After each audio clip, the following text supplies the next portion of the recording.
give up her seat on a bus. When she boarded the bus, paid her fare, and took a seat in the designated areas marked for colored only. But when the area designated for white passengers was filled, a white passenger boarded the bus without a place to sit. The bus driver then moved back and asked Rosa Parks and 3 other African Americans to give up their seats, and she refused. That simple act of refusal started one of the greatest movements for civil rights equality that this nation has ever experienced. Through this act, we have evolved now to abolishing segregation in this nation. We may have a long ways to go yet, because having people to work together and appreciate one another is a lifelong accomplishment. But I can say today that we at heart are working hard to exhibit what we believe is fairness to all people. So today, as we put a plaque on this first bus recognizing the accomplishments of Rosa Parks, we ask you to join us in honoring her for her bravery in this effort. At this time, we're going to ask Ms.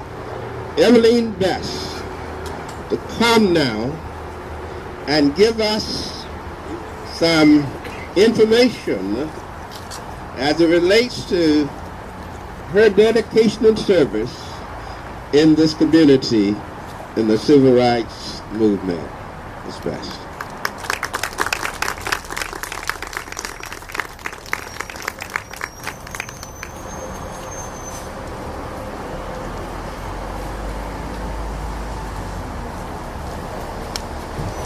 Good morning.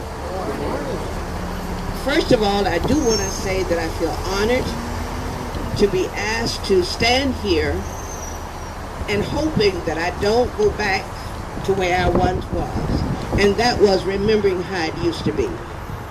Yes, I am one of those who remember the colored only and participated in the Woolworth counter.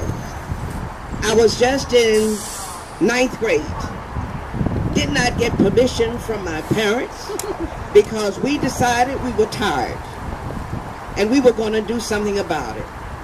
And when I got home and the television showed our pictures, and you know, back then you had a little black and white, and the family sit down and everybody looked at it, and I'm looking, and when I saw myself,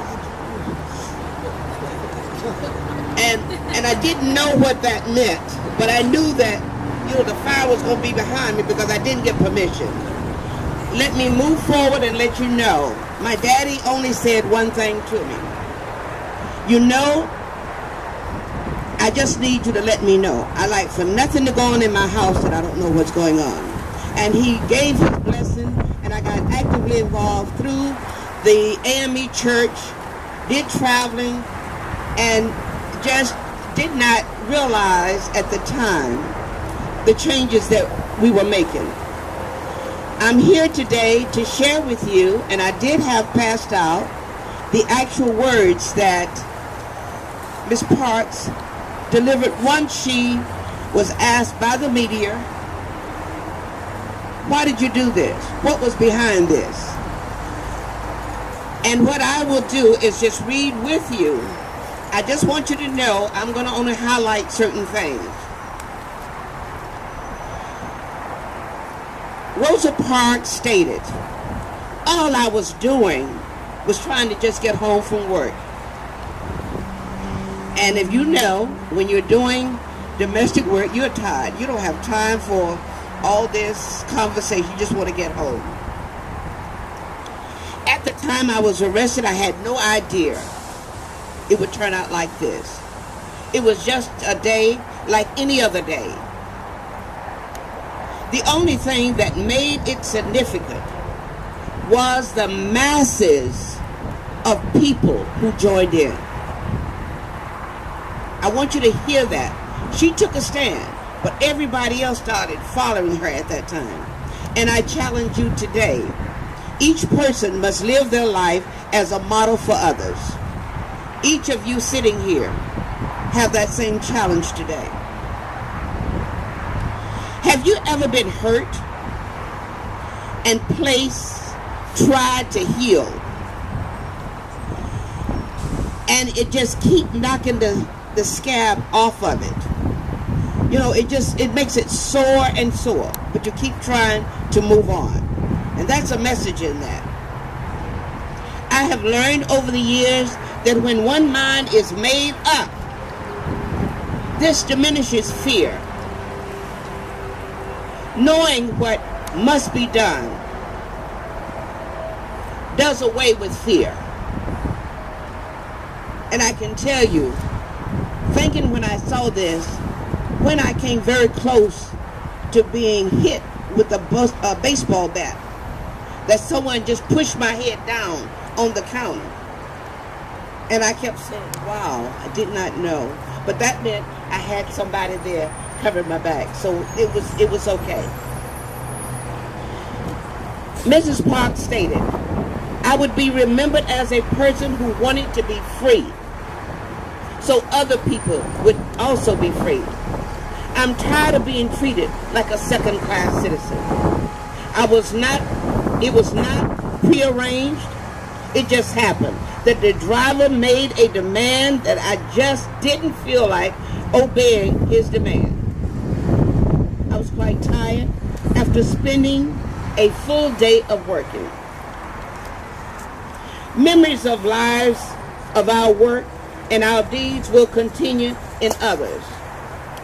We all see that today. My only concern was to get home after a hard days of work.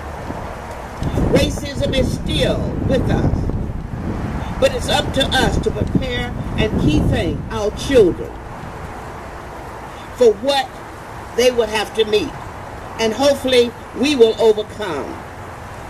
Whatever my individual desires were to be free, I'm not alone. There were many others who felt the same way. Thank you. Oh, and let me show you the picture there. The reason I brought the picture from my home, it stands in my family room as a reminder. She was signing an autograph, of which I had one, and I just took the picture. So I just want to share that with you. Thank you.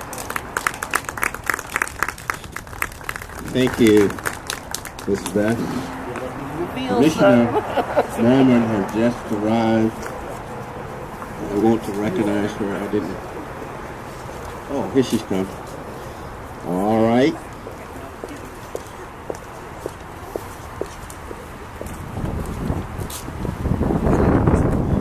At this time, we're going to ask Mr. Hale to come and to give us some points on where we are with this hot project and program, and what and our accomplishments and what we've done over the years. Mr. Hale. It's called talking points.